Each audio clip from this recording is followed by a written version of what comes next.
దీనికి ఉదాహరణ చెప్తున్నానండి. ఒక రాజుగారు మంత్రి గారు ఉన్నారంట. ఏదో మాటల సంభాషణ జరుగుతూ ఉందంట.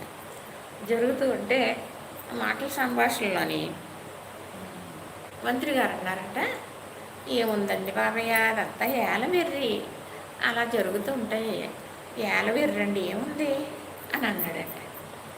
ఏలవెర్రా, ఏలవెర్రేంటి, ఏలవెర్రంటే ఏంటి చెప్పమని అన్నారంట ఎవరో రాజుగారు.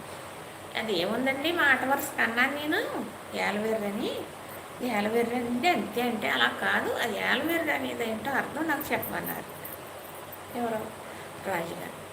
సరే చెప్పమని రోజు అడుగుతున్నారు. అయితే ఒకరోజు సరేనండి తప్పకుండా నేను చెబుతానండి మీకు, ఒకరోజు మంచి రోజు చూసుకుని వెళ్దామంటూ సాటికి వెళ్ళాలి అన్నారు మంత్రి గారు. అని అంటే సరే అయితే అన్నారు. ఎప్పుడు మంచి రోజు అదేంటి ఏలవెర్రలా తెలుసుకోవాలని ఎవరికి, రాజుగారికి. అంటే సరే మంచి రోజు వచ్చింది ఏంటంటే ఒక గుడికి వెళ్దామన్నారు ఎవరు, ఒక మంత్రి గారు. అయితే సరే అనేసి బట్టలు తెచ్చుకుంటాం చేత అక్కడ స్నానం చేసిన తర్వాత కట్టుకోవాలి మీరు అన్నారు. తెచ్చుకుంటున్నారు. రాజుగారు బట్టలు తెచ్చుకుంటున్నారు. మంత్రి గారే కదండి సేవకులు వెనకాల వెళ్ళారు. ఒక గుడి దగ్గరికి వెళ్ళారు. ఒక గుడి దగ్గరికి వెళ్ళి ఆ గుడి దగ్గర ఒక కోనేరు ఉంది. అదేనండి ఇలా ఉంటాయి కదా కాలంలో చెరువుల్లాగా ఉంటాయి, స్నానాలు గుడి దగ్గరికి వెళ్ళి స్నానం చేయడానికి పాలు గడుపుకోవడానికి ఉంటాయి. ఎక్కడ ఏ గుడి దగ్గర ఉంటాయి కదా ఉంటాయి. సరేనండి రాజుగారు మీరు స్నానం చేసేసి రండి గుడి దగ్గరికి వెళ్దాం అనేసారు అన్నాడు. తాను దిగమన్నాడు. కోనేట్లోకి దిగారు. కోనేరు ఉంటుంది కదా, చక్కగా దిగి రాజుగారు 3 ములకలేసి పైకి వచ్చారు. రండని తీసుకెళ్ళారు మంత్రి గారు. తీసుకెళ్ళి గుడికి కదండి మరి వెళ్ళారు. ఆ గుడిలోకి వెళ్ళారు. గుడిలోకి వెళ్తే ఆ గుడి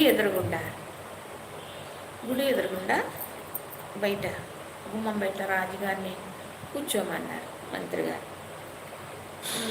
కూర్చుంటే ఆ రాజుగారు చుట్టూ ఈ మంత్రి గారు 3 తిరిగి 3 చాలు తిరిగి రాజుగారి ఇంటికి ఇలా లాగి ఇలా వాసన చూసి అలా పక్కన పడేశారు.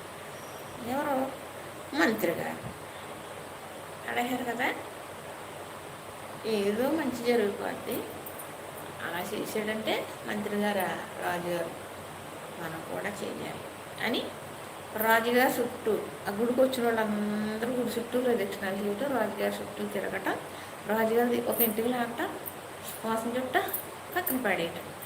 అలాగే రాజుగారి చుట్టూ తిరగటం, వచ్చిన వారందరూ తిరుగుతున్నారు.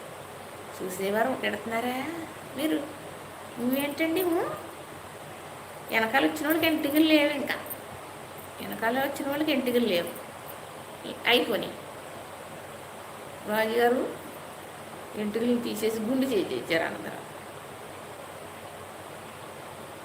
అదేనన్నమాట, ఇదేనండి ఏలవెర్రి అంటే. ఇప్పుడు అర్థమైందా రాజుగారు అని మంత్రి గారు విన్నపించారంట. చూసారా?